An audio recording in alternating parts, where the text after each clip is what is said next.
Bonsoir à toutes et à tous. C'est un vrai plaisir de vous retrouver pour cette 18e fenêtre ouverte, mais la première de ce second confinement. Souvenez-vous, en mai dernier, on vous avait laissé. On pensait retrouver totalement notre liberté. On a organisé en septembre et en octobre dernier des rencontres en vrai. Mais voilà, ça y est, on est obligé nous aussi de repasser par le canal numérique avant d'espérer vous retrouver très bientôt physiquement en vrai pour de nouveaux débats. Aujourd'hui, du coup, notre nouvelle invitée, Marie Pelletier, bonjour. Bonjour, bonsoir. Merci d'être avec nous. Je vais vous présenter brièvement. Vous êtes historienne et chercheuse. Vous êtes enseignante à l'Institut supérieur de pédagogie Galilée de Bruxelles. Vous êtes spécialiste de la question syrienne, notamment concernant les questions de propagande, et on en parlera un peu plus tard, et du complotisme qui va occuper la majeure partie de notre entretien. Vous êtes aussi essayiste, auteur notamment de L'ère du complotisme, la maladie d'une société fracturée, que vous avez publié en 2016 aux éditions Les Petits Matins, et Obsession dans les coulisses du récit complotiste, ça c'est aux éditions Inculte et c'est publié en 2018. Avant de commencer cet entretien, je vous rappelle que, comme au printemps dernier, vous pouvez poser vos questions dans le chat, elles me sont envoyées et elles seront ensuite livrées à notre invité à la fin de ce live. On va commencer, Marie Pelletier, par rentrer dans le vif du sujet, si j'ose dire, par une scène qui s'est déroulée samedi dernier sur l'antenne de France Bleu. L'humoriste Jean-Marie Bigard était l'invité de Déborah Grunewald. Vous avez peut-être vu ces images. Il évoquait la crise sanitaire en cours, la polémique autour des masques et du confinement notamment, et il s'en est pris clairement à la journaliste en affirmant notamment que les décideurs et les scientifiques sont aux ordres du pognon, je le cite, qu'on nous prend pour des cons, je le cite toujours, qu'on nous manipule et que l'on organise une dictature chez nous. Et il affirme aussi qu'il n'en peut plus de l'accusation de complotisme, expliquant que l'on devrait bannir ce mot qui servirait, selon lui, à décrédibiliser toute pensée non conformiste. Alors, au-delà des motifs de cette colère, légitime ou pas, on y reviendra peut-être plus tard dans l'entretien, mais ne pensez-vous pas effectivement que le terme de complotisme est utilisé un peu à tort et à travers et que l'on a démonétisé la notion de théorie du complot? Mais je pense pas qu'il soit utilisé à tort et à travers. Je pense qu'il est souvent mal utilisé, c'est-à-dire qu'il est notamment utilisé politiquement pour discréditer des opinions politiques effectivement qu'on n'aime pas, et donc il est souvent mal défini. Euh, mais, euh, mais cette idée de dire on ne peut plus rien dire en quelque sorte, sinon on est taxé de conspirationniste, ça fait partie de la rhétorique conspirationniste. Moi, je pense au contraire que on a sous-estimé tout à fait l'ampleur du phénomène ces dernières années. Bon, maintenant, c'est un peu en train de nous exploser au visage, hein, ça devient un peu flagrant. Mais pour travailler sur ces questions depuis pas mal d'années, je suis frappée comme pendant pas mal de temps, quand on parlait de ça, les gens étaient convaincus que finalement c'était un phénomène très marginal et qui concernait quelques personnes un peu égarées ou un peu farfelues. Et moi, personnellement, ça fait des années que j'essaye de dire que c'est un imaginaire politique qui est majoritaire dans l'opinion publique. Quand je dis majoritaire, ça ne veut pas dire que tout le monde croit aux Illuminati ou que tout le monde croit aux reptiliens. C'est pas du tout ça. Mais ça veut dire que c'est un imaginaire politique qui aujourd'hui imprègne la société à des degrés divers. Ça, je pense que c'est très important de comprendre ça, que le conspirationnisme, c'est pas un bloc, c'est pas monolithique. C'est en fait pour moi, hein, c'est une occasion d'interpeller tout le temps notre propre parole pour voir dans quel imaginaire on est et est-ce qu'on est dans cette posture de la défiance, parce que finalement, ce qui peut définir le conspirationnisme, c'est cette idée de défiance à l'égard de la parole politique, de la parole médiatique. Quand il dit, enfin, toutes les sorties de Bigard vont bien dans ce sens-là. Et ça, c'est cette défiance-là, on doit l'interroger, ce qui n'interdit absolument pas la critique des décisions politiques, ce qui n'interdit absolument pas la critique des médias. Franchement, moi, il n'y a pas plus critique que moi, par exemple, sur la gestion de la crise du Covid par Macron et son gouvernement, par exemple, pour donner un exemple flagrant. Et je pense pas que, enfin, ça m'empêche pas de condamner très fortement le conspirationnisme. Donc, je pense que là, il y a une confusion qui est entretenue parce que personne n'a envie de se voir conspirationniste, ou bien personne n'a envie de se dire comment moi-même je peux, peut-être sans m'en rendre compte, participer à cette défiance citoyenne. Alors, on pourra vous rétorquer qu'il y a eu des vrais complots dans l'histoire. C'est arrivé. À partir de quel moment, si l'on s'en tient à la définition du mot dans un premier temps, on verse dans le complotisme? En fait, le complotisme, c'est un postulat. C'est en fait, regarder, écouter plutôt ce qu'on nous dit, ou en tout cas ce qui est perçu comme la parole officielle, donc par exemple ce que les médias disent, ce que les politiques disent, ce que les scientifiques disent, par exemple maintenant avec le Covid, et partir de ce postulat que derrière ce qui est dit, en fait, il y a une vérité cachée. C'est-à-dire que le récit qu'on nous offre est un mensonge au service d'un petit groupe qui agit dans l'ombre et qui tire les ficelles. C'est toujours ça, le narratif, le récit complotiste. Et en fait, on entre dans la logique conspirationniste quand on entre dans cette lecture-là. C'est pour ça que j'ai dit que ça peut tous nous toucher. Euh, Ça touche parfois, par exemple, certains récits médiatiques. Quand on parle de l'idée que, en fait, la vérité, elle est cachée, et que d'office, derrière le récit qu'on nous fait des événements, il faut traquer les indices en quelque sorte de cette vérité cachée. C'est exactement ça que font les conspirationnistes. Ils traquent tous les indices du mensonge en quelque sorte. Et c'est là qu'on bascule dans le complotisme. Et c'est marrant parce que, vous savez, même dans les personnes qui travaillent sur le complotisme, il y a souvent une confusion terminologique entre complot et complotisme, alors que ça n'a absolument rien à voir. Un complot, c'est quelque chose de très banal dans la société humaine, j'ai envie de dire. Tous les jours, nous complotons, je le dis souvent, c'est-à-dire qu'on parle avec d'autres pour sauvegarder nos intérêts, etc. Enfin, c'est quelque chose de très, très humain. Donc, évidemment, ça se joue aussi un peu en politique. Il y a eu des complots, enfin, moi, j'aime pas le mot complot, mais il y a eu évidemment des mises en scène à travers l'histoire. Il y a eu des mensonges politiques, évidemment. De toute façon, le mensonge et la politique, généralement, ça va un peu ensemble. Donc, bien évidemment, mais le complotisme, ça n'a rien à voir. Le complotisme, c'est partir, encore une fois, du postulat que tout est complot, on pourrait dire, ou en tout cas que tout récit est forcément au service d'une logique cachée. Et ça, il faut bien se rendre compte que depuis une vingtaine d'années, c'est une posture qui a pris énormément d'ampleur dans le débat public. Ça voudrait dire qu'il y a plusieurs degrés de complotisme? Ah oui, oui, complètement. Et je le dis souvent, pas seulement par provocation, mais parce que vraiment je le pense, c'est que à peu près tous, on peut à certains moments avoir une pensée complotiste, avoir une parole complotiste, entrer dans la sémantique complotiste, parce qu'effectivement, ça se répand à des degrés divers. Ça va aller d'abord de la simple oui, défiance à l'égard de ce que le politique dit, par exemple en disant ah, ils sont encore en train de nous mentir au service des multinationales. C'est une espèce de petite voilà, un espèce de petit mantra qu'on peut tous se dire. Mais ça, c'est déjà un petit peu un début de pensée conspirationniste. Ça ne veut pas dire que c'est du conspirationnisme pur, mais on entre déjà dans la logique.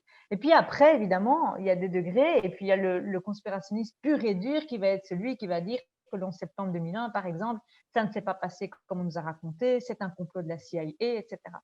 Mais le problème, c'est qu'on s'est trop focalisé sur cela, sur un petit peu, j'ai envie de dire, les conspirationnistes purs et durs.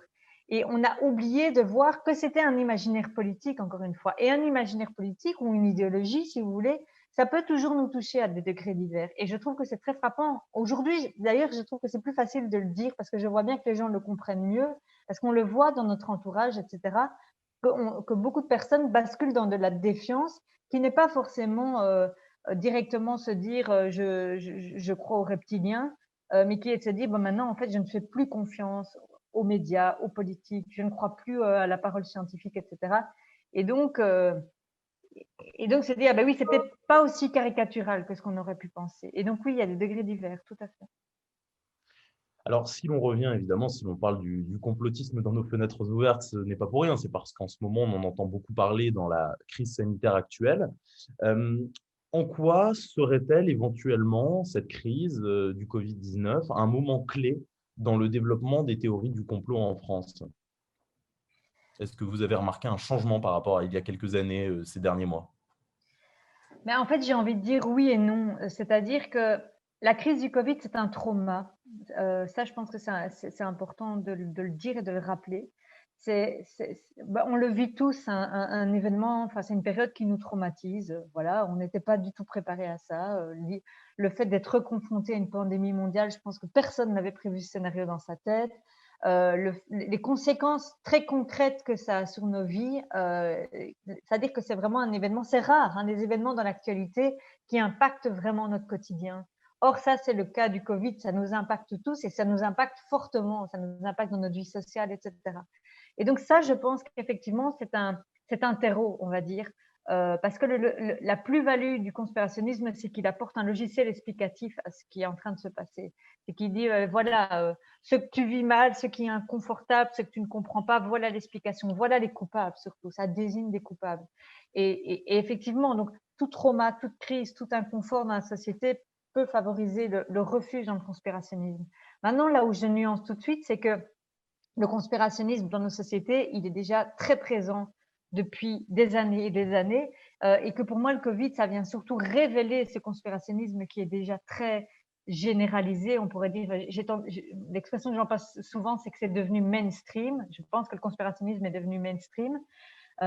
Et donc forcément, comme il était déjà très présent en amont, le Covid, ça explose. Mais ce serait tout à fait une erreur d'analyse, je pense, de penser que c'est le Covid qui suscite du conspirationnisme. Il était déjà présent, il était déjà largement diffusé sur le web. Et évidemment, ce conspirationnisme a trouvé un terreau particulièrement fertile dans la situation actuelle. Alors, je voudrais rebondir sur ce que vous disiez justement sur nos angoisses face à cette pandémie qui ont pu accentuer le complotisme, puisque ça rejoint une étude récemment menée à l'université de Sherbrooke sur laquelle je suis tombé en préparant cet entretien, qui met en évidence le lien entre anxiété et conspirationnisme. Je vais simplement citer Marie-Ève Carignan, qui est membre de l'équipe de recherche. Il y a un lien très fort entre l'anxiété liée à la maladie, elle parle du Covid-19, et donc la crainte d'être affecté par celle-ci, l'anxiété financière et la tendance à adhérer aux théories du complot. Et on peut effectivement penser que les événements qui sont les plus propices pour voir se développer les théories du complot sont des événements qui sont particulièrement anxiogènes, comme donc les crises économiques, les attentats terroristes ou effectivement les pandémies. Comme si l'angoisse faisait qu'on cherchait coûte que coûte un niveau perceptif d'ordre et de structure. Et pourtant, et c'est sur ça que j'aimerais vous interroger, est-ce que l'angoisse et l'incertitude ne sont pas justement le propre des sociétés démocratiques ou de ce que Karl Popper appelait les sociétés ouvertes, qui sont fondées sur la liberté individuelle et donc forcément sur des incertitudes? Oui, c'est une très bonne question. Est-ce que c'est le propre de nos sociétés? Oui. Maintenant, je pense que pour en revenir à ce lien entre angoisse et conspirationnisme, c'est que en fait, je pense qu'on est dans une société où il y a des très, très gros enjeux de santé mentale de manière générale. Et je pense que le web n'y est pas pour rien. Les réseaux sociaux n'y sont pas pour rien. C'est pas seulement le Covid d'ailleurs. C'est surtout le fait que le Covid, on l'a surtout vécu à travers écran interposé. Et je pense que justement, nos sociétés ont une fragilité. Nos sociétés démocratiques ont une fragilité à ce niveau-là, une fragilité du lien, notamment du lien social, et que le conspirationnisme s'engouffre aussi là-dedans. J'en parle pas mal avec des chercheurs, etc., ces dernières semaines, qui travaillent plutôt justement dans le domaine plutôt de la psychologie, qui n'est pas mon domaine à moi. Mais j'essaye justement de faire des ponts parce qu'il me semble que, en fait, les réseaux sociaux notamment exacerbent beaucoup l'anxiété, exacerbe beaucoup les insécurités, et qu'en fait, cette fragilisation du corps social, je ne sais pas comment dire ça comme autrement, et du lien, fait que, encore une fois, ça donne une espèce de porte d'entrée vraiment rêvée pour l'idéologie conspirationniste. Donc, c'est vrai que c'est compliqué parce que en même temps, on se dit comment faire autrement. Par exemple, on ne va pas interdire les réseaux sociaux, hein, très clairement, ou bien on ne va pas remettre en cause le fait que, par exemple, en démocratie, tous les points de vue peuvent être exprimés. Ben, voilà, on a des fondamentaux comme ça. Mais on voit bien à l'heure actuelle qu'en fait, enfin, ça c'est ma conviction profonde, j'ai l'impression qu'il y a une demande très très forte de verticalité. Quand je dis verticalité, je ne pense pas au spirituel, hein. Enfin, ça peut aussi, hein, par ailleurs, je n'ai pas de jugement par rapport à ça, mais je pense surtout à de la structure, je parle notamment du rapport d'autorité, etc. En fait, on est dans une société qui mise énormément sur l'horizontalité, notamment les réseaux sociaux d'ailleurs sont dans un format horizontal. Et En fait, j'ai l'impression que le conspirationnisme, c'est une remise de verticalité, c'est une remise en ordre, c'est une remise de désignation de responsables, de coupables, de hiérarchie quelque part. Et ça, je vous livre un peu en brut, hein, parce que c'est toutes des choses que j'analyse un peu au fur et à mesure aussi, mais je pense de plus en plus à ça. C'est qu'en fait, et c'est peut-être pas très, ça peut peut-être être mal compris quand je dis ça, mais qu'il y a un besoin de structure aussi quelque part. Ça ne veut pas du tout dire un besoin d'autoritarisme et tout, absolument pas, parce que je pense que la soif démocratique, elle est plus présente que jamais. Mais est-ce que la démocratie, c'est une horizontalité pure, sans vision, sans perspective, sans projet commun? Je pense que c'est un peu ça l'interpellation, c'est qu'est-ce qu'on propose comme… en fait, pourquoi on fait les choses? D'ailleurs, après je m'arrête, mais un truc qui me frappe beaucoup dans les interviews que je donne, c'est qu'on me demande toujours comment lutter contre le conspirationnisme. On me demande jamais le pourquoi, en fait. Enfin, jamais, je caricature, mais rarement. C'est-à-dire, non seulement pourquoi les gens adhèrent à ça, mais aussi, nous, pourquoi on doit lutter? Parce que comment lutter? Oui, d'accord, mais pourquoi on doit le faire en fait? Pourquoi? Parce qu'on est tellement dans une époque très relativiste vis-à-vis des points de vue, en disant finalement tous les points de vue se valent, encore une fois, cette fameuse horizontalité dont je parlais. Bah donc, alors à la limite, bah, pourquoi lutter contre le conspirationnisme? C'est une opinion comme les autres, quoi. On pourrait tomber là-dedans. Et donc, c'est compliqué parce qu'il y a à remettre quelque part une certaine hiérarchie. Il y a pas une hiérarchie dans le sens aussi, une hiérarchie éthique. Qu'est-ce qu'on défend? Qu'est-ce qui est acceptable et qu'est-ce qui ne l'est pas en démocratie? Je pense que ça repose aussi ce débat-là, du cadre nécessaire pour qu'une société démocratique fonctionne et pour qu'elle ne soit pas génératrice d'angoisse qui, quelque part, une angoisse qui prend le pas sur la vie politique. J'ai l'impression qu'on en est là aujourd'hui, avec toute une dimension extrêmement paranoïaque d'ailleurs de ce débat public actuellement. Moi, je suis très frappée comme on n'est quand même plus tellement dans des débats rationnels, hein, que ce soit sur les réseaux sociaux ou ailleurs. On va peut-être prendre un exemple, justement, puisque c'est difficile de faire un débat sur le conspirationnisme dans la crise actuelle sans parler de Hold Up, le film documentaire qui révèle les coulisses du scandale, du complot de Covid-19. J'imagine que vous avez vu ce documentaire, ce qui n'est pas le cas de beaucoup de gens qui en parlent, que ce soit en bien ou en mal d'ailleurs. Qu'en avez-vous pensé? Est-il frontalement conspirationniste? Ah oui, il est vraiment purement conspirationniste pour le coup. Euh, je l'ai même regardé 2 fois et franchement, ça n'a pas été une partie plaisir, mais je voulais être bien sûre de tout ce que j'avais vu et entendu. Euh, En fait, pour moi, il est pas du tout novateur. C'est-à-dire que je peux comprendre que pour ceux qui n'ont jamais vu de documentaire conspirationniste et tout, ils soient un peu surpris par le format et par le type de propos et tout. Il se fait que comme j'en ai vu énormément ces dernières années, ça m'a pas du tout étonné, enfin le narratif, si on pourrait dire, ou justement la posture ou la sémantique de ce documentaire ne m'ont pas du tout étonné parce que ça reprend en fait toutes les obsessions conspirationnistes de ces 10 ou 20 dernières années, on pourrait dire ça comme ça. Et ce qui est très frappant, c'est que, mais ça c'est assez typique de cette rhétorique, c'est qu'évidemment aucun conspirationniste ne se prétend conspirationniste, hein. Euh, et donc, évidemment, tout est un petit peu, comment dire, sous-entendu. On ne prend pas les choses de front. C'est comme si, en fait, on apportait aux téléspectateurs une série d'éléments épars, mais qui sont vraiment épars, hein. Le port du masque, la 5G, etc. Enfin, des éléments qui, quand même, en soi, n'ont pas enfin, n'ont pas énormément de rapport entre eux. Et je pense que la force de ce documentaire, c'est que ça apporte une espèce de vision globale. C'est-à-dire que ça relie toutes des questions ou des débats qui vont un peu dans tous les sens et surtout que dont les sphères conspirationnistes parlent déjà depuis des années. Et ça les rassemble en disant, mais voilà, le Covid, vous voyez, c'est bien la preuve que tout ça est lié et que ce sont les gens qu'on désigne depuis des années comme coupables qui le sont en effet.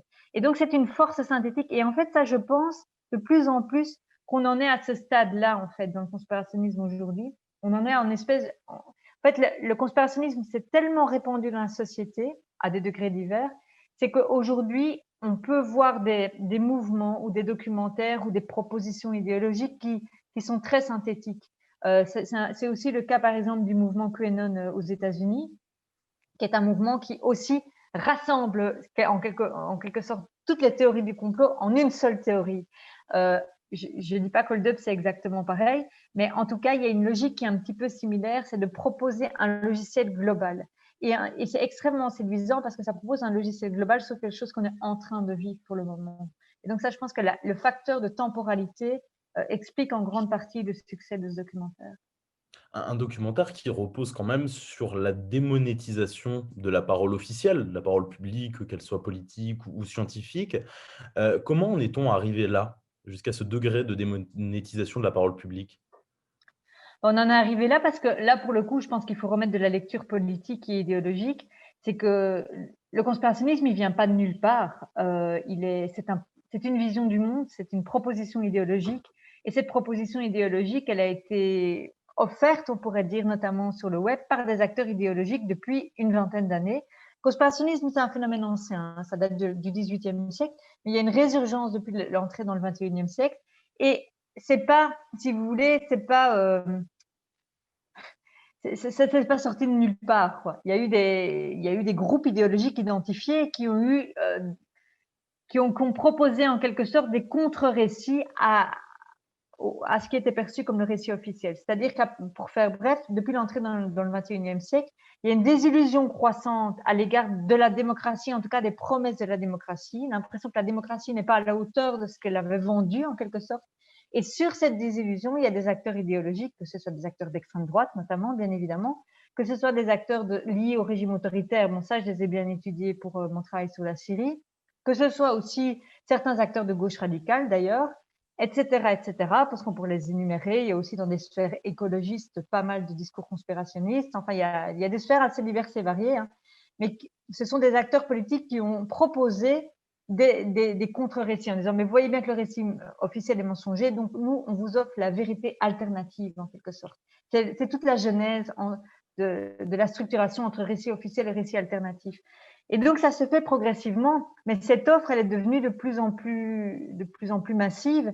Et aujourd'hui, on est à un stade où cette matière est tellement présente partout sur le web que quelque part, chacun est capable de se la réapproprier et presque de fabriquer son propre récit, sa propre théorie du complot, on pourrait dire. C'est-à-dire que il y a suffisamment de matériaux maintenant pour que chacun s'approprie ça et en quelque sorte se créer sa propre posture de défiance, précisément. Et donc, je dirais que c'est ce double mouvement, c'est la désillusion et en même temps cette offre idéologique. Mais comment vous l'estimez, j'allais dire presque en nombre, dans la société? Si on prend exemple de la société française, la stratégie de vaccination, pour prendre cet exemple, va commencer à se déployer et on sait qu'il y a, un contre-discours, à ce qui est affirmé, par la science sur les vaccins qui se développent depuis des années. Pensez-vous que ces théories-là peuvent avoir un véritable effet sur les campagnes de vaccination qui vont être mises en œuvre? Ah oui, oui, clairement. Je redoute énormément les prochains mois à ce niveau-là, parce que les mouvements anti-vaccins sont très très actifs déjà depuis des années, effectivement, de toute façon, et ils redoublent d'activisme depuis la crise du Covid, et surtout j'ai envie de dire le camp progressiste, en tout cas ceux qui devraient l'être, hein, c'est-à-dire ceux qui sont attachés à l'émancipation, au progrès, voilà. On a comme toujours 3 guerres de retard, quoi, hein, c'est-à-dire que franchement, qui fait des campagnes pour la vaccination aujourd'hui, c'est-à-dire qui commence déjà à sensibiliser à la question de l'importance du vaccin actuellement? Quasiment personne. C'est comme si on attendait que le vaccin soit là pour commencer à s'en inquiéter. Or, les antivax, enfin, ceux qu'on appelle les antivax, eux, ils ont déjà répandu partout leur propagande. J'appelle ça de la propagande parce que pour moi, c'est un discours de désinformation politique, donc c'est de la propagande. Ils sont déjà en train de persuader les gens de ne pas se faire vacciner. Et alors, quel est le pourcentage? C'est extrêmement difficile à évaluer. Et j'ai pas envie de sortir des chiffres sans savoir. Mais j'invite chacun à faire le test, poser la question autour de vous, demander autour de vous, est-ce que tu vas te faire vacciner, est-ce que tu es pour le vaccin, etc. Et vous verrez à quel point cette défiance et cette remise en question de la parole scientifique, elle a pris vraiment une ampleur très, très, très importante. c'est pour ça qu'à titre personnel, je trouve qu'on doit commencer à faire passer le message inverse, en tout cas, par exemple, à faire valoir le fait que nous, on se fait vacciner, que c'est important, etc. En tout cas, en fait, j'ai presque envie de dire de proposer un contre-discours, parce que contrairement à ce que le conspirationnisme prétend, cette posture-là, la posture par exemple de défense des vaccins, n'est pas du tout la posture dominante, pas du tout. Elle est en train d'être marginalisée et on a un petit peu désinvesti ce terrain. Donc, je pense que ça va être très dur et je suis persuadée, je fais un petit pari, que quand le vaccin sortira, je vais de nouveau être sollicitée par les médias pendant des semaines qui vont me dire pourquoi les gens ne veulent-ils pas se faire vacciner? Comment faire pour convaincre les gens de se faire vacciner? Je le sens venir, quoi. Parce qu'en fait, comme d'habitude, on court après l'actu et on n'anticipe pas les choses. Donc, je suis déjà un peu énervée à l'avance, je vous avoue. Vous l'aurez déjà fait sur des mots et débats au moins. Avant de parler de la manière de lutter contre le discours conspirationniste, j'aimerais qu'on aille à ces sources. Et je vais vous livrer le fruit d'une lecture, celle de l'historien, du grand historien François Furet, qui, dans Penser la Révolution française, fait un lien entre l'idée révolutionnaire et l'idée conspirationniste. Alors, je vais le citer. Si l'idée de complot est taillée dans la même étoffe que la conscience révolutionnaire, c'est qu'elle est une partie essentielle de ce qui est le fond même de cette conscience, un discours imaginaire sur le pouvoir. Alors, puisqu'on a parlé des sources psychiques, presque du complotisme, je trouvais intéressant de se pencher sur sa fonction politique. Euh, Pensez-vous effectivement que, comme au temps de la terreur où le discours conspirationniste permettait de construire l'imaginaire d'un pouvoir comme étant forcément source de souillure, de compromission, c'est aujourd'hui le même rôle qui est dévolu, la même fonction qui est dévolue à l'idée de complot? En fait, c'est marrant parce que moi, j'ai une approche tout à fait autre du rapport entre conspirationnisme et révolution, dans la mesure où je contredis pas Furet, d'autres historiens en parlent aussi, du fait que le conspirationnisme, en tout cas dans sa forme structurée idéologiquement telle qu'on la connaît aujourd'hui, il apparaît à la fin du XVIIIe siècle en France, justement dans le contexte de la Révolution française, mais il est surtout le fait des forces anti-révolutionnaires et il sert à discréditer l'élan révolutionnaire, c'est-à-dire à dire qu'en fait la révolution, c'est un complot de la franc-maçonnerie et des Illuminés de Bavière. Et donc, je trouve que c'est important de faire la distinction parce que la révolution, qu'est-ce qu'on entend par révolution? Moi, historiquement, le conspirationnisme, il est hostile au progrès et à l'émancipation. Et donc, contrairement à ce qu'on pourrait penser, c'est une arme de dominant. Moi, je trouve que c'est extrêmement important à rappeler. Par exemple, dans le contexte de la Révolution française, le discours était de dire quoi? C'était de dire, en fait, la Révolution française, c'est un complot pour servir la monarchie et pour servir l'Église. Et donc, c'est un discours réactionnaire. C'est un discours qui est pour le maintien des dominations. Et on retrouve d'ailleurs cette même logique au moment de la Révolution russe, enfin de la pré-révolution russe pour être plus précis, avec ce fameux texte qu'on connaît tous, dont on a tous déjà entendu parler, qui s'appelle les Protocoles des Sages de Sion, texte éminemment conspirationniste s'il en est, très antisémite évidemment, mais c'est aussi le contexte de la pré-révolution russe et c'est un texte pour la petite histoire, enfin, certains le savent, mais tous n'ont pas les idées claires par rapport à ça, mais qui a été commandé par la police du tsar en Russie pour discréditer, encore une fois, les opposants au tsar et dire qu'en fait, leur projet de révolution ou leur velléité politique n'était que le reflet d'un plan de conquête du monde par les Juifs, d'un plan de conquête caché évidemment par les Juifs. Et donc les protocoles des Sages de Sion décrivent un plan de domination du monde par les Juifs au travers des révolutions, au travers de l'industrialisation, au travers du discours scientifique. Et donc on voit déjà bien, c'est pour ça que moi je suis tellement attachée à ce mot d'émancipation, c'est que pour moi c'est une arme qui est hostile à l'émancipation. Et donc, c'est pas parce que le conspirationnisme propose un discours qui est subversif, qui peut effectivement se présenter comme contraire au pouvoir en place, qu'en fait, c'est vraiment ça qu'il vend. Je pense qu'au contraire, historiquement et encore maintenant, On le voit, par exemple, le conspirationnisme, c'est une des armes privilégiées par les dictatures, par exemple. En Syrie, là je fais un lien avec la Syrie, pour Ouais, bien sûr. discréditer les révolutions arabes de manière générale et pour discréditer la révolution syrienne, Dieu sait que le conspirationnisme a été utilisé. De dire qu'en fait les révolutionnaires arabes étaient tous payés par Soros, ou enfin, payés, ou si pas payés, formés, que en fait c'était un complot soit d'Israël, soit des États-Unis pour imposer la démocratie dans des pays où en fait personne ne la voulait, etc. Ce sont en fait des discours qui ont servi les dictatures et qui ont discrédité les élans révolutionnaires. Et ça, je pense que c'est très important parce que du coup, il y a une très grande confusion. La critique du pouvoir et surtout la critique du pouvoir autoritaire, si je prends le cas de la Révolution française ou des révolutions arabes, parce qu'il y a quand même quelque chose de commun, hein, c'est la remise en question finalement de l'autoritarisme. Le conspirationnisme, il vient plutôt comme une arme qui vient soutenir l'autoritarisme. Il vient pas comme une arme de libération et d'émancipation. Et donc, je pense que ça, c'est très important à redire parce qu'en fait, du coup, on confond beaucoup les deux plans et je trouve que c'est assez frappant comme ces deux plans sont mélangés. Si l'on reprend cette chronologie de l'histoire du complotisme, vous dites dans plusieurs de vos interviews et de vos livres que le 11 septembre a été un marqueur temporel important dans cette chronologie. Qu'est-ce qui s'est passé à partir du 11 septembre 2001? En fait, le 11 septembre 2001, j'ai coutume de dire que c'est le mythe fondateur des conspirationnistes contemporains. C'est-à-dire que c'est à partir de c'est sur cet événement, si vous voulez, que sont venus se greffer toutes sortes de récits. C'est devenu un peu, oui, c'est ça, le récit fondateur, l'événement fondateur.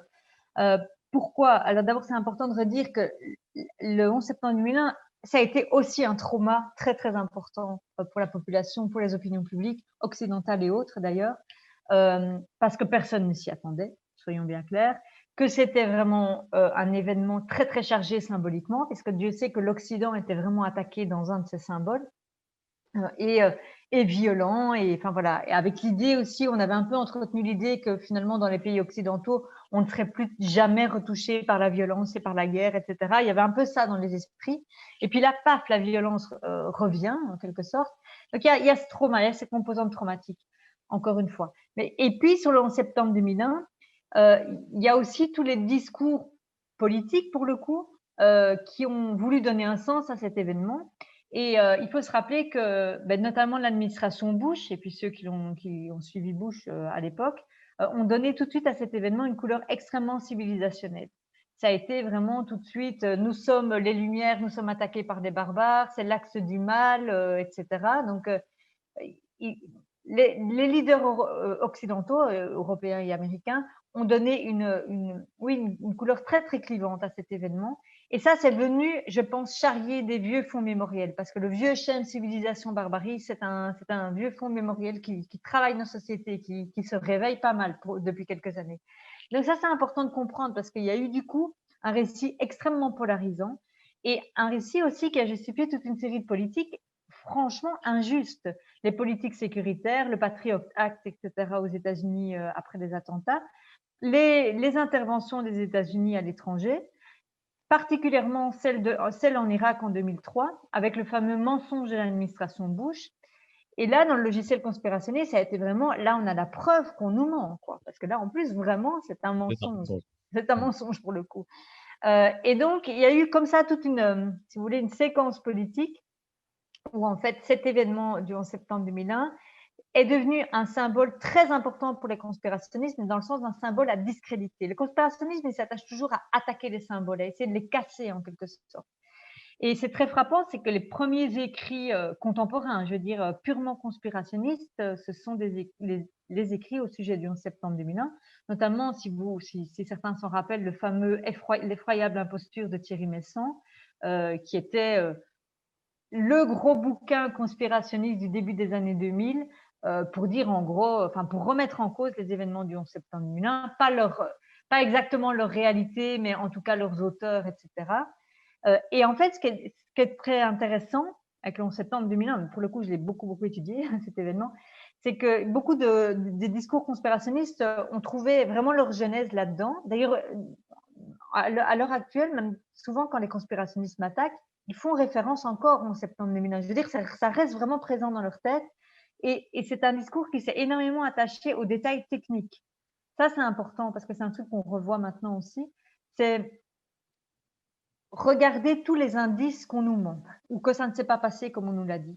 Je pense qu'on a tous déjà entendu quelqu'un qui racontait que les tours jumelles n'étaient pas tombées exactement de la bonne manière ou qu'il n'y avait pas eu exactement un avion sur le Pentagone, etc. Toutes ces bêtises, moi je les considère comme des bêtises, mais ça nous dit quelque chose de la logique, c'est ce que je vous disais tout à l'heure, c'est partir du postulat qu'on nous ment et donc trouver tous les indices du mensonge. Comme si, parce qu'une tour ne serait pas tombée exactement de la bonne manière, ça prouvait qu'on nous ment. Enfin, déjà, le lien est un peu bancal, mais c'est ça la logique. Et en fait, c'est resté cette logique-là. C'est qu'en fait, on s'est dit, ben voilà, ça c'est le mensonge initial, maintenant on a la preuve qu'on nous ment. Et on a reproduit ce schéma-là sur, par exemple, tous les attentats terroristes. Et c'était très frappant en 2015, par exemple, avec l'attentat de Charlie, puis les attentats de novembre, c'est qu'on a revu la même logique. Hein. Rappelez-vous, par exemple, l'attentat de Charlie, c'était il y avait une histoire de rétroviseur, soi-disant, qui changeait de couleur, etc. Ouais, voilà. C'était la même logique, quoi. C'était parti, on nous ment, et donc on a trouvé tous les indices qui ne collent pas pour avoir la preuve, soi-disant, du mensonge. Avec, dernière chose que je voudrais dire sur le 11 septembre comme sur les attentats, avec cette logique aussi qui est très caractéristique du conspirationnisme, c'est la déshumanisation des victimes. C'est qu'en fait, on est du coup dans un discours où on ne parle plus des victimes, où toute l'attention est, où en fait c'est même une remise en question de la douleur et de la réalité des victimes, puisqu'en fait ça devient plus du tout le sujet. Et quelque part, je trouve qu'avec le Covid, on voit ça aussi, hein, et on le voit à travers Hold Up, c'est qu'en fait la question de toutes les personnes qui sont mortes du Covid n'est pas du tout, c'est comme si elle était effacée du récit en quelque sorte. Ça, je pense que c'est important parce que ça remet aussi justement le problème éthique de ce phénomène au cœur. Le 11 septembre 2001, peut-être date de l'entrée dans le 21e siècle, correspond aussi au développement d'Internet, du World Wide Web.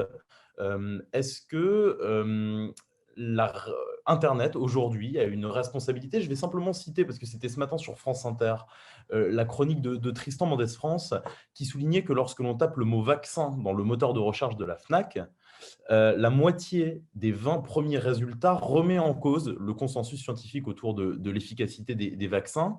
Alors, c'est simplement un exemple, mais c'est un algorithme et il a une responsabilité dans la diffusion des idées complotistes. Est-ce que justement, la question de la responsabilité des géants d'Internet ou des sites de vente en ligne, par exemple, est aujourd'hui posée? Ah oui, oui, c'est clair qu'il y a une responsabilité, mais je trouve qu'on parle beaucoup des algorithmes et j'ai l'impression que le problème est encore plus profond que ça, en fait. J'en suis venue personnellement à une position assez radicale sur les réseaux sociaux, notamment, que j'ai énormément utilisé par ailleurs. D'abord, je les ai utilisés pour observer ces phénomènes, bien évidemment, puis je les ai utilisés pour m'exprimer beaucoup. Mais il me semble de plus en plus que ce sont des lieux où justement, là, ce sont des lieux de confusion informationnelle. Et ce sont des lieux où, hélas, j'ai le sentiment, je peux me tromper, j'espère me tromper, mais que, on va dire, le camp progressiste a largement perdu en ligne et que donc, comment dire, c'est devenu extrêmement difficile justement de réinstaurer un rapport d'autorité. Mais quand je dis autorité, c'est pas réinstaurer un rapport de force où on oblige les gens à croire que, c'est pas ça. Mais en tout cas, remettre de la hiérarchie entre les paroles. Par exemple, que la parole d'un médecin ou d'un scientifique sur le vaccin n'a pas la même valeur que quelqu'un qui n'a jamais étudié cette question, par exemple. C'est quasiment impossible à faire en ligne. Et je pense que c'est devenu un des lieux qui sont extrêmement piégeants et que offrir un contre-discours justement sur ces lieux-là, je suis plus certaine que ce soit possible. Enfin, c'est mon constat actuel. Je n'aurais pas du tout dit ça il y a encore un an, mais je pense qu'effectivement, c'est comment dire.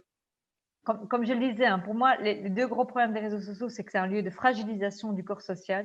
Et je trouve qu'on n'en parle pas assez. C'est pour ça que je trouve qu'on est un peu trop focalisé sur les algorithmes.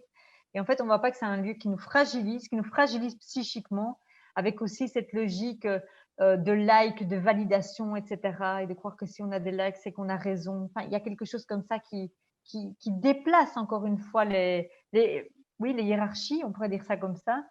Et ce sont des lieux où en fait il y a tellement à l'heure actuelle de récits et de contre-récits qui cohabitent que franchement, même pour une personne de bonne volonté qui a envie de bien s'informer, c'est devenu extrêmement compliqué. Et par ailleurs, je voudrais quand même le citer, vu que j'en suis victime par rapport à ces questions sur lesquelles je travaille, ce sont des lieux de harcèlement. Et ça, je pense que c'est important de le dire aussi parce que ça fait partie intégrante du problème. C'est qu'aujourd'hui, quand on essaye justement d'offrir un contre-discours sur ces questions en ligne, on est victime de violences numériques et très particulièrement quand on est une femme. Hein, il y a quand même un paramètre qui accentue beaucoup. Et donc, c'est aussi un problème. Moi, clairement, je peux plus m'exprimer, par exemple, sur Twitter. C'est les derniers mois où j'étais sur Twitter, où je parlais de ces questions-là. J'ai vu que c'était tout simplement impossible parce que je recevais des menaces de mort, par exemple. Et donc, oui, sur la responsabilité des plateformes et des géants du web, je sais pas comment on peut dire. Bien sûr, par exemple, sur le fait qu'ils rechignent à trouver une politique de modération, le fait que c'est extrêmement difficile de faire pénaliser ou d'avoir des informations sur quelqu'un qui nous a menacés en ligne, etc. Euh, voilà, ils s'en lavent complètement les mains. Mais ils s'en lavent les mains parce que quelque part, tout le monde est consentant aussi, parce que cette espèce de relativisme où tout le monde dit on peut dire ce qu'on veut parce que toutes les opinions se valent, c'est quand même un petit peu ce que beaucoup de gens pensent. Donc, je pense qu'ils sont aussi un peu le reflet d'une mentalité de société. Alors, avant de passer à la dernière partie sur nos moyens de lutter contre le conspirationnisme et puis aux questions du public, parce qu'on en a beaucoup ce soir, beaucoup de gens nous suivent, j'aimerais simplement quand même parler du conflit syrien, dont vous êtes aussi spécialiste, et notamment de la propagande qui est utilisée depuis le début par le pouvoir de Bachar el-Assad et par tous les clans d'ailleurs qui s'opposent dans cette guerre. Cette propagande se nourrit-elle des mêmes éléments que le conspirationnisme dont on a parlé ce soir et qui se développe en Europe occidentale ou en Occident plus largement? Ben oui, moi d'ailleurs, ça a été un petit peu le moment où j'ai fait la jonction, si vous voulez, entre quelque part mon travail sur le complotisme et l'antisémitisme, et puis la question de la propagande. C'est là où j'ai compris beaucoup de choses.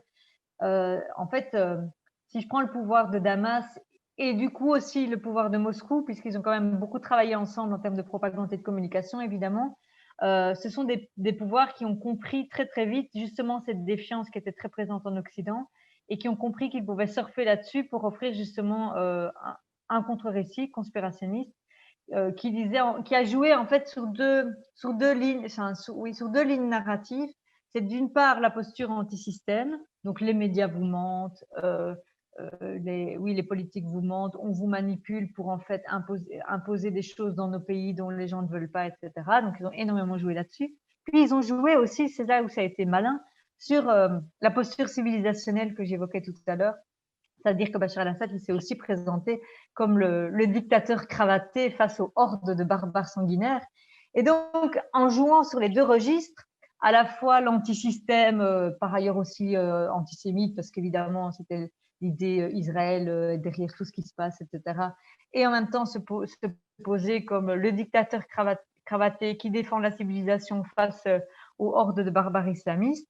Jouant comme ça sur les deux fronts, il a pu vraiment brasser assez large dans l'opinion publique finalement. Et ça explique pourquoi la propagande de ces régimes, en fait, a fait mouche dans beaucoup de milieux, et pas seulement à l'extrême droite, pas seulement à l'extrême gauche, un petit peu partout. Euh, et c'est là que j'ai vraiment compris, encore une fois, l'importance de la propagande. C'est-à-dire qu'on parle très peu de propagande, en fait, dans le débat public. On parle toujours de désinformation, on parle de fake news. Je déteste ce terme parce que il est très flou. Il veut dire beaucoup de choses et son contraire. La propagande, c'est quand même quelque chose qu'on connaît très bien historiquement, qui est très bien documenté, et je trouve qu'il permet de comprendre beaucoup de choses. La propagande, c'est pas seulement la désinformation. La propagande, c'est offrir un discours idéologique et politique qui, bien sûr, se sert de la désinformation, mais qui a pour but de vendre un projet politique précis. Et c'est là que ça nous éclaire beaucoup sur le conspirationnisme que nous vivons. C'est qu'en fait, le conspirationnisme, c'est aussi c'est une proposition politique. C'est pas seulement du mensonge ou de la désinformation, etc. Ça, si vous voulez, on pourrait dire, ça sert un agenda politique, quoi. Et ça, je trouve que c'est pas assez évoqué. encore une fois, on est souvent sur les ressorts cognitifs, etc. du conspirationnisme. Je ne dis pas que c'est inintéressant, mais la composante politique me semble vraiment essentielle. Et la série m'a beaucoup appris ça, et j'ai compris aussi comment le conspirationnisme avait été une arme pour discréditer la révolution syrienne, pour discréditer les opposants. En fait, ces gens étaient massacrés et torturés par le régime en place, et finalement, on les déshumanisait en disant qu'en gros, c'était pas vraiment des manifestants, que c'était soit des djihadistes, soit des suppôts des USA.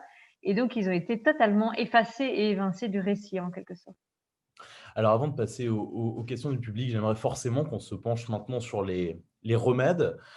Comment peut-on rationnellement lutter contre un phénomène qui se nourrit de ses détracteurs? Puisque si l'on cache le complot, nier qu'il y en a un revient quelque part à accréditer son existence. Ouais, c'est toute l'impasse dans laquelle on est pour le moment. C'est qu'en fait, justement, comme c'est une remise en question du discours d'autorité, on pourrait dire, si on veut remettre de l'autorité, ben on nourrit la bête, quoi, hein. Donc ça fait le serpent, pardon, qui se mord la queue.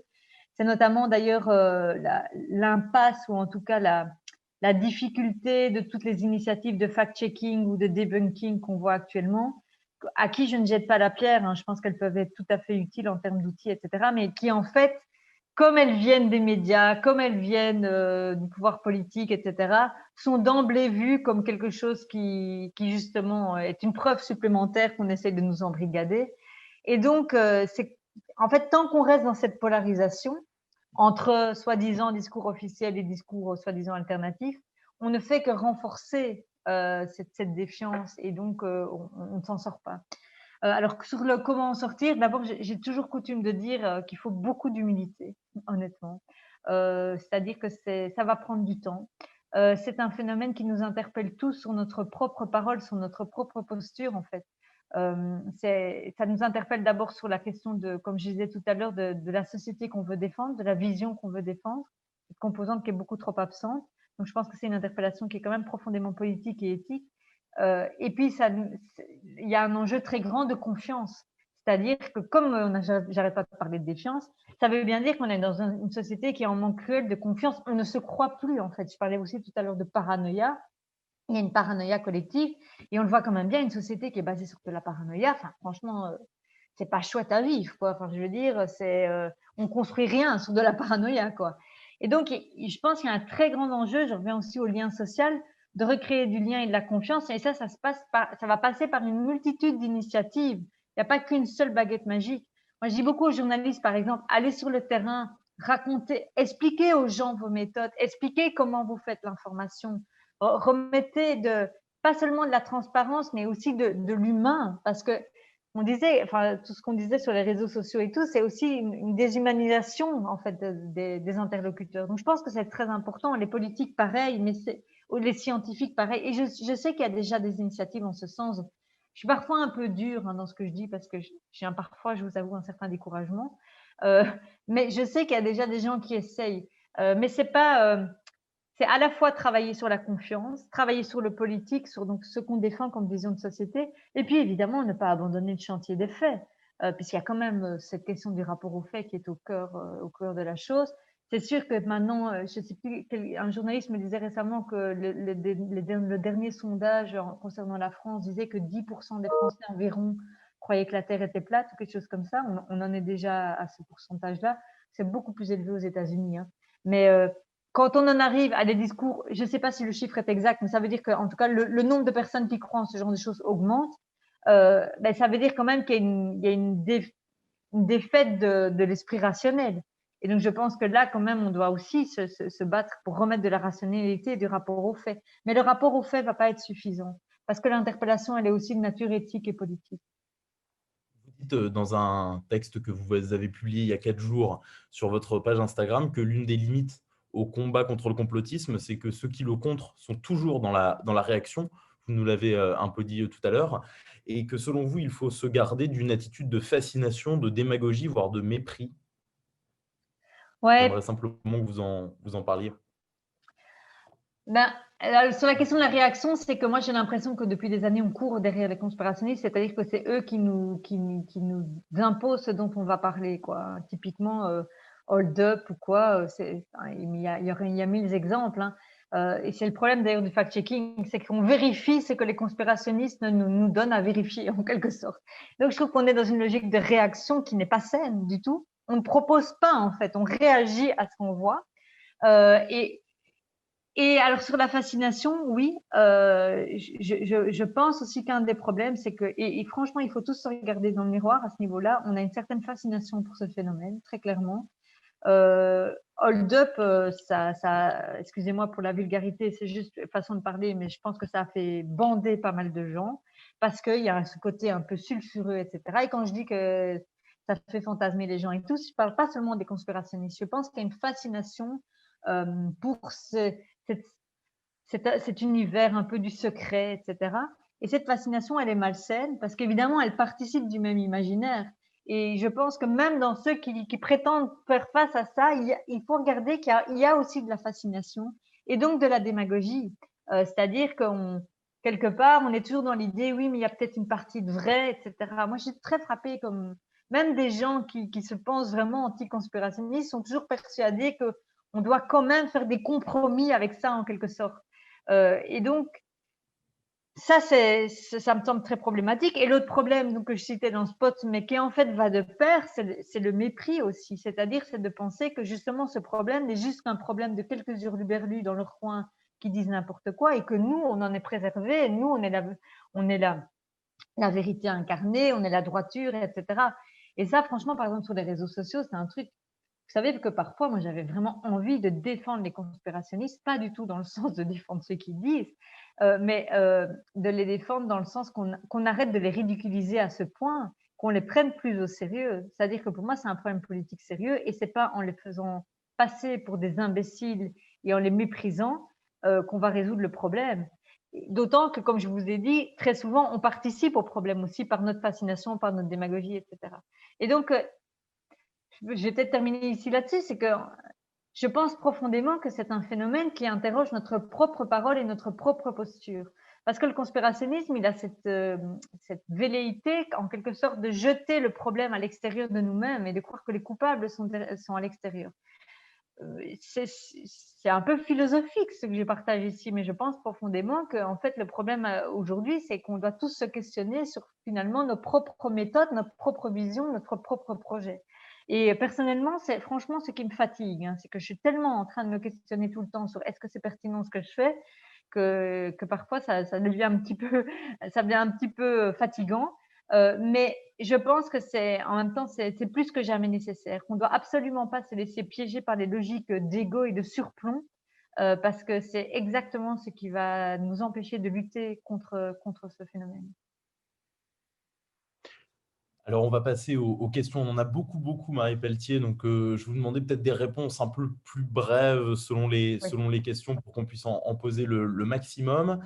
On va tout de suite rebondir peut-être avec la dernière qui a été posée, mais comme elle est dans la droite ligne de votre réponse, une question d'Eliane Savener qui demande si tout simplement la solution face aux conspirationnistes, ce ne serait pas de les ignorer. Ah, je pense qu'on ne peut plus les ignorer à l'heure actuelle. Je pense qu'on le voit tous dans nos entourages, etc. Et encore une fois, on ne peut pas dire on doit les ignorer parce que ça voudrait dire que les conspirationnistes, c'est juste un petit groupe, enfin, c'est un groupe déterminé. Moi, c'est pas comme ça du tout que j'appréhende le phénomène. C'est un phénomène, encore une fois, qui peut nous imprégner tous à des degrés divers. Et on peut plus, je pense qu'on le voit aujourd'hui, on ne peut plus faire comme si ça n'était pas là parce que ça nous pose vraiment des problèmes politiques très concrets, par exemple, comme ça va se poser sur les vaccins. Maintenant, ce qui est vrai, c'est que, comme je disais, qu'il ne faut pas toujours être dans la réaction.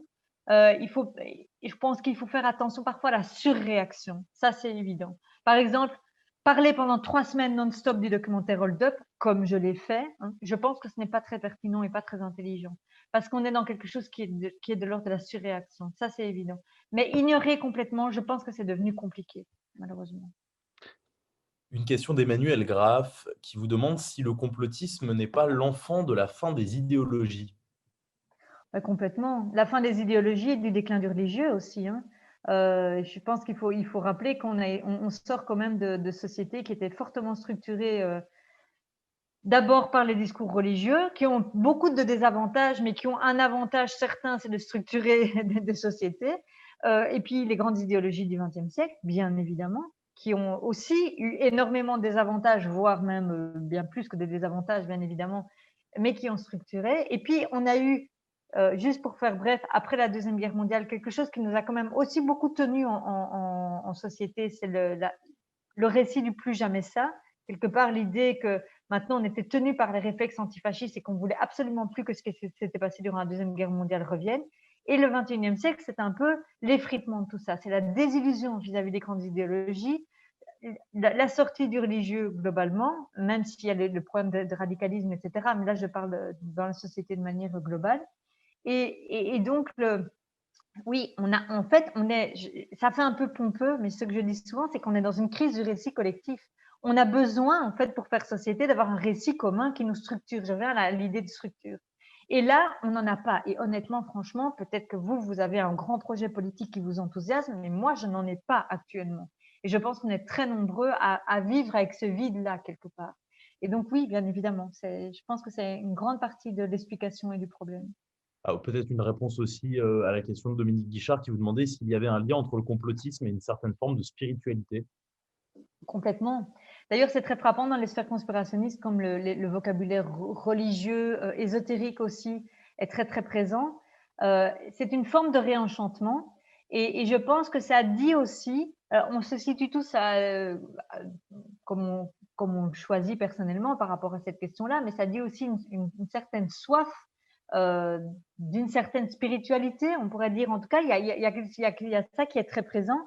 Je pense aussi justement comme on est sorti des rites religieux, etc. Pour beaucoup de personnes, il y a besoin de retrouver quelque chose qui est de cet ordre-là. Et le conspirationnisme utilise énormément ces codes-là.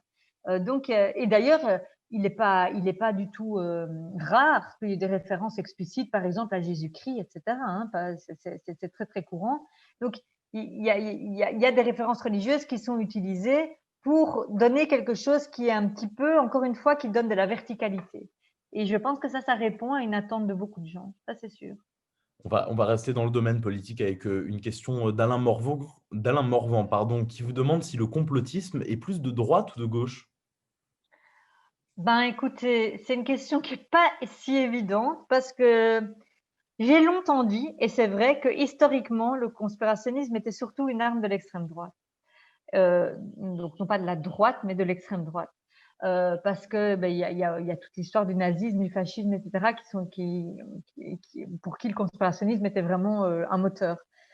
Et puis les sœurs d'extrême droite qui utilisent le conspirationnisme comme rhétorique vraiment, on va dire, classique.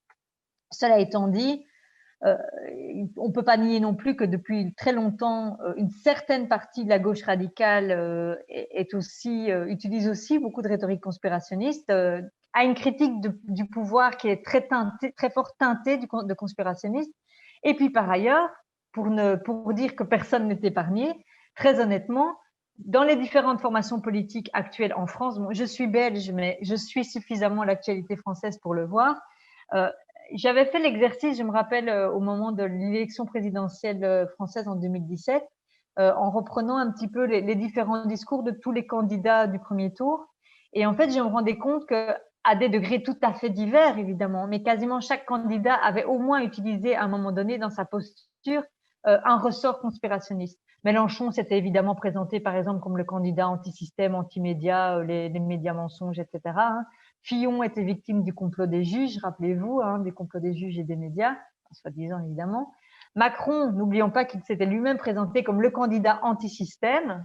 La posture anti-système, si elle a bien une origine, c'est d'origine conspirationniste, etc., etc. Enfin, là, je prends les trois candidats principaux, mais enfin, j'oublie pas Le Pen. Hein, Le Pen, n'en parlons même pas. Mais donc, ça veut dire que encore une fois, j'en reviens, on est à un stade où aujourd'hui, comme le conspirationnisme, quelque part, il est très présent dans la société, les responsables politiques l'utilisent aussi, consciemment ou inconsciemment, pour quelque part asseoir leur pouvoir, tout simplement. Donc, c'est devenu très difficile de dire que c'est de droite ou de gauche. Moi, je rencontre des gens de gauche qui sont tout à fait clean sur le conspirationnisme, tout comme je rencontre des gens de droite qui sont tout à fait clean aussi sur le conspirationnisme. Et donc, pour le coup, je pense que chacun peut balayer devant sa propre porte de son propre camp parce que ça nous touche tous, quoi. Donc, peut-être que ça répond aussi à une question de Pascal Didier qui demandait si les groupes extrémistes étaient les plus perméables au discours complotiste. Vous nous dites qu'il y en a partout. Il y en a partout. Cela dit, comme on est quand même, comme je dis toujours quand même à chaque fois qu'il y a des degrés différents, il est évident que dans les groupes extrémistes, il y a disons, un degré beaucoup plus élevé et je dirais aussi une portée idéologique qui est plus construite, notamment dans la haine des minorités. Je pense par exemple à l'homophobie, je pense à l'antisémitisme, bien évidemment, je pense à la haine des musulmans, etc., etc. Bien évidemment que dans les formations radicales ou extrémistes, il y a un conspirationnisme qui, on pourrait dire, qui est plus explicitement haineux, on pourrait dire ça comme ça. Et donc, oui, finalement, moi, ma grande crainte, mais je pense que c'est la crainte de beaucoup de personnes, c'est qu'au final, ça profite évidemment aux formations extrêmes. Et je pense que c'est un vrai risque. Et là, on touche vraiment au risque. Rappelons quand même aussi que Trump, en 2016, s'est fait élire sur une rhétorique conspirationniste. Hein. Donc, ça peut porter au pouvoir des personnes extrémistes. Enfin, je considère Trump comme un extrémiste. Hein, donc voilà. Une question peut-être, puisqu'on parle d'un grand leader, complotiste en tout cas, Donald Trump. Une question de Fabienne Muller-Colusso qui vous demande si les leaders gourous complotistes, qui sont pourvoyeurs de vidéos live abondants, croient réellement en leur pouvoir ou croient réellement en leurs propos ou ont-ils juste un grand besoin de pouvoir? Alors ça, j'ai toujours coutume de dire quand on me pose ce genre de questions que je suis pas dans la tête des gens et que j'essaye toujours d'éviter de deviner leurs intentions parce que je trouve que c'est toujours très compliqué. Mais je pense qu'il y a les deux. Je pense qu'il y a à la fois de l'opportunisme. Quand je dis que, par exemple, toutes les formations politiques aujourd'hui peuvent utiliser des poncifs conspirationnistes, c'est souvent par opportunisme, mais en même temps, pour prendre vraiment les vrais gourous, les vrais conspirationnistes purs et durs, je pense qu'il y a de l'opportunisme et il y a aussi de la conviction. Il y a aussi de l'adhésion idéologique. Si je pense, par exemple, aux figures conspirationnistes très connues en France, prenons par exemple Alain Soral, parce qu'Alain Soral, c'est vraiment une figure qu'on connaît, je pense, globalement. Donc, d'extrême droite, lui, pour le coup, hein, là, on peut vraiment le dire. Eh bien, lui, on m'a souvent posé la question, et on peut toujours se poser la question de dire, est-ce qu'il fait ça pour l'argent ou est-ce qu'il fait ça parce qu'il y croit vraiment, etc. Et je pense qu'il y a toujours un peu les deux, quoi. Il y a l'ego, il y a évidemment l'idée de plaire, de faire du business aussi, parce que je pense qu'il ne faut pas oublier aussi ça, donc ça peut rapporter de l'argent. Mais je pense aussi, par exemple, que Soral, il croit à ce qu'il dit. Je pense qu'il est très profondément antisémite, par exemple, c'est évident. Et prenons Dieudonné, d'ailleurs, c'est pareil aussi. Et donc, je pense que c'est souvent un mix des deux. Une question de Philippe Lerouvillois, j'en ai deux. La première, lutter contre le complotisme, n'est-ce pas tout simplement défendre la démocratie? Et il prend l'exemple de Trump qui essaie de confisquer la démocratie, le vote des Américains en invoquant un complot. Ah ben pour moi, clairement. Hein. C'est pour ça que je vous disais que c'était important de rappeler que finalement, au final, c'était une arme au service des logiques autoritaires, que ce soit au Moyen-Orient ou par le passé de régimes autoritaires qu'on a pu connaître ici. C'est que pour moi, c'est très ambivalent, évidemment, et c'est très confus parce que tous les conspirationnistes vont dire qu'ils sont très attachés à la démocratie et qu'ils se battent pour la démocratie. Mais en fait, au final, ce sont effectivement c'est des dangers pour notre démocratie, très clairement. J'ai envie de dire aussi pour la paix sociale, quoi, c'est-à-dire pour le fait de bien vivre ensemble en démocratie. Euh, et, euh, et ça a des conséquences dans le réel et ça porte au pouvoir. Enfin, on le sait, on l'a vu avec Trump notamment, c'est capable de porter au pouvoir des leaders populistes. Bon, je déteste le mot populiste, mais je l'emploie quand même parce que je sais que c'est le plus facilement compréhensible. Euh, et donc, pour moi, effectivement, le camp démocrate devrait être uni contre le conspirationnisme. C'est pas exactement le cas, en fait, parce que comme la confusion a été faite, beaucoup de gens qui se pensent démocrates sont en tout ou en partie dans la logique conspirationniste. Et donc, c'est là où c'est devenu difficile de décortiquer les fils, en quelque sorte. Alors, deux questions qui se rejoignent, l'une toujours de Philippe Lerouvillois, qui vous dit, qui parle du conspirationnisme comme d'un symptôme d'une crise de la modernité, où il se demande si la rationalité n'est pas détrônée par la croyance. Et ça rejoint une autre question d'Emmanuel Bertin, qui vous demande tout simplement s'il n'y a pas un nouveau clivage politique, le complot versus la raison. Alors, sur la rationalité, je suis d'accord. Rationalité versus croyance, oui. Cela dit, ça montre aussi que l'être humain a besoin de croyances, je pense, paradoxalement. C'est-à-dire que, vous savez, une chose, je pense, qui a fait du mal ces dernières années, notamment, c'est le dogme de la neutralité. On a dit beaucoup, hein, moi j'ai été beaucoup formée en ce sens-là, et je pense beaucoup d'entre nous, hein, les chercheurs, les journalistes, les enseignants, etc. On nous a beaucoup dit que si on voulait être un bon chercheur, un bon journaliste, un bon enseignant, il fallait être neutre, absolument neutre. Or là, on a un peu confondu rationalité et neutralité. Je pense qu'on peut être tout à fait rationnel et pour autant défendre une vision de société, avoir une éthique, avoir une vision, Et je pense que le conspirationnisme, il vient interpeller ça aussi, c'est qu'est-ce qu'on défend. Je pense que la raison pour la raison, à un moment donné, ça peut paraître un peu court.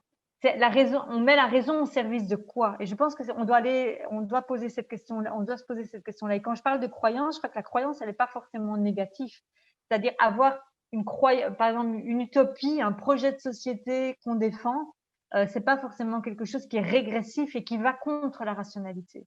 Bon, c'est un vaste chantier, hein, ce que je suis en train de dire là en 2 phrases, mais je pense qu'il y a quelque chose aussi qui se joue à ce niveau-là. La deuxième question, c'était du coup, j'ai un peu C'est un nouveau clivage politique, complot versus raison. Vous y croyez?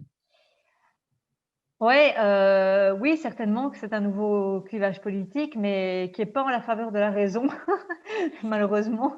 En tout cas, c'est le constat que je fais actuellement. Encore une fois, je suis peut-être un peu découragée par tout ce que j'entends. Oui,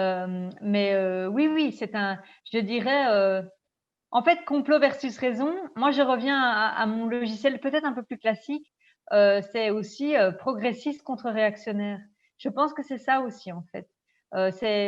Encore le conspirationnisme, c'est finalement un discours très régressif qui remet la science en question, qui remet les acquis sociaux en question, etc.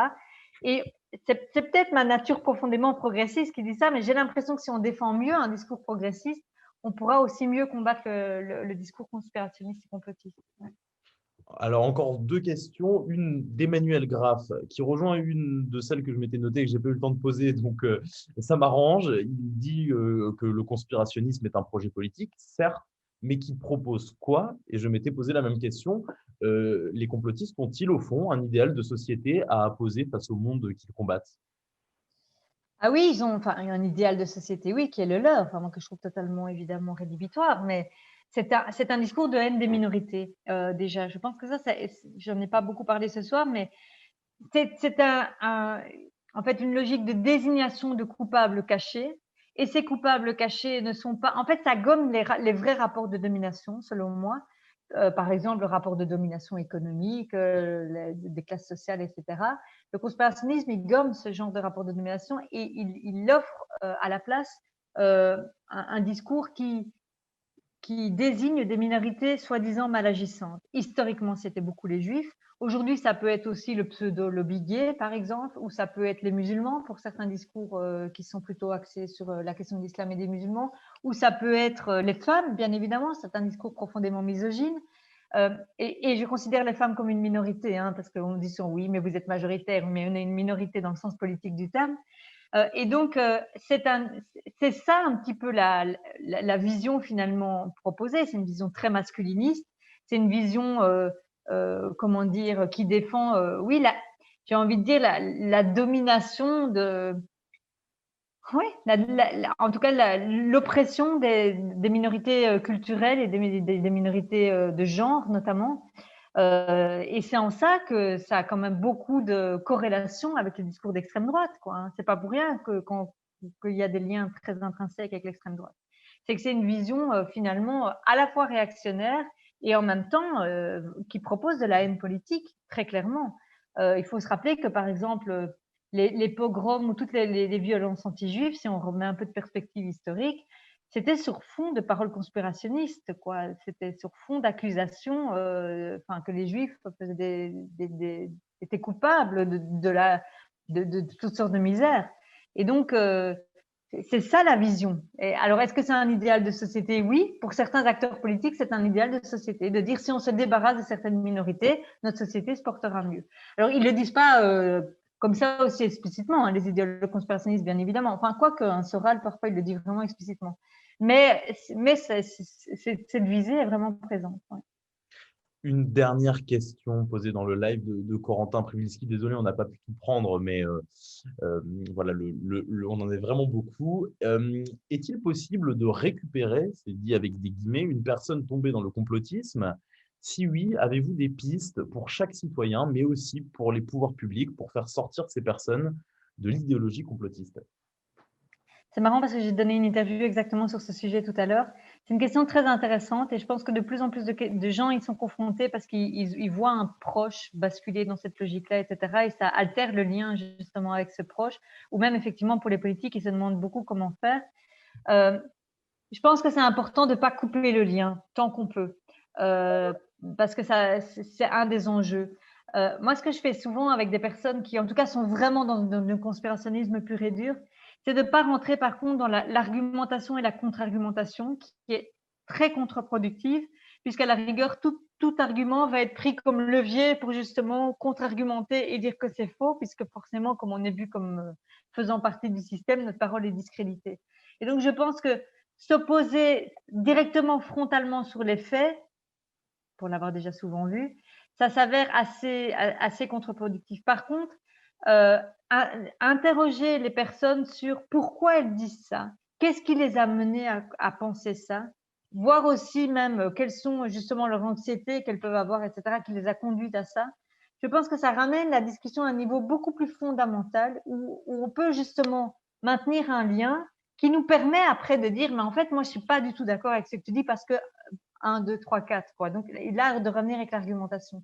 Mais je pense que cette argumentation, en tout cas à l'heure actuelle, elle ne peut venir que dans un deuxième temps. Parce qu'en fait, il y a souvent tellement une composante affective à cette posture, tellement d'émotionnel. Si vous avez déjà croisé des personnes prises en conspirationnisme, c'est toujours très, très. Oui, il y a une composante affective très présente. Et donc, il y a toujours un besoin de désamorcer en quelque sorte ça. Et je pense que pour les politiques, c'est pareil. C'est pour ça que je disais tout à l'heure le chantier de la confiance, etc. Ça peut paraître un peu un mot, je sais pas, un grand mot, mais c'est simplement ça. C'est aussi aller réinterroger les gens, pas directement dire t'es un conspirationniste, tu dis n'importe quoi. D'abord essayer de comprendre qu'est-ce qui les a amenés à penser ça, mais en même temps, on ne doit pas faire fi non plus de la condamnation de leurs paroles. Donc, si vous voulez, c'est un fil du rasoir sur lequel on doit être. Et c'est ça, c'est toute la difficulté. C'est à la fois, je pense, quitter le mépris. Moi, je ne crois pas du tout au mépris. Je pense que mépriser les personnes, ça ne mène jamais à rien. Mais en même temps, être très fort dans notre positionnement et opposer donc un vrai discours au final à ce phénomène. Merci beaucoup, Marie Pelletier, du temps que vous avez accordé au public de Démos et Débats. J'espère qu'on vous verra bientôt à Thionville. Avec plaisir. Puisque je rassure ceux qui croient au complot de l'armoire normande, c'est pas parce qu'on a la même derrière nous qu'on est dans la même pièce. Voilà, on ne vous ment pas. Moi, c'est une armoire bruxelloise en plus. C'est du vieux bruxellois ici derrière. Magnifique. Moi, c'est une normande, une vraie. Alors, merci aussi simplement à toutes celles et à tous ceux qui ont posé leurs questions et puis qui nous suivent. Merci à Corentin Privilski et à Léa Alexandra Fioramonti pour la technique et pour l'animation du live. Il me reste simplement à vous donner les dates de nos prochaines rencontres. Vendredi prochain, le 11 décembre, on se retrouve à 19 h toujours avec Camille Schmoll, qui est géographe et qui parlera des migrations à l'occasion de la sortie de son nouveau livre aux éditions de la Découverte, Les damnés de la mer. Et puis, la semaine suivante, restez connectés car on vous donnera la date bientôt. On retrouvera le romancier Laurent Mauvigné qui vient de sortir Histoire de la nuit, l'un des plus grands romanciers contemporains, va venir dans Démos et Débats pour nous parler de son nouveau roman. Vous nous retrouvez aussi, bien sûr, sur cette page Facebook, sur YouTube, sur lequel vous trouvez toutes les captations vidéo de nos anciennes rencontres et toutes les précédentes fenêtres ouvertes. Celle-ci sera dans quelques jours. Et puis, je vous invite enfin à visiter notre nouvelle page Instagram, Démos et Débats-du-bas. Il y a des retours en vidéo sur des entretiens et puis des conseils culturels, des points culture générale, des concours pour gagner des livres, plein de petites choses bonus avec Démos et Débats. Voilà, j'aimerais simplement finir avec une citation de Michel Rocard que j'aime bien. Il faut toujours préférer l'hypothèse de la connerie à celle du complot. La connerie est courante, le complot demande un esprit rare. Je pense qu'on peut se quitter là-dessus, Marie Pelletier. C'est parfait, Bonne oui. soirée à vous et Bonne merci. soirée. Merci beaucoup.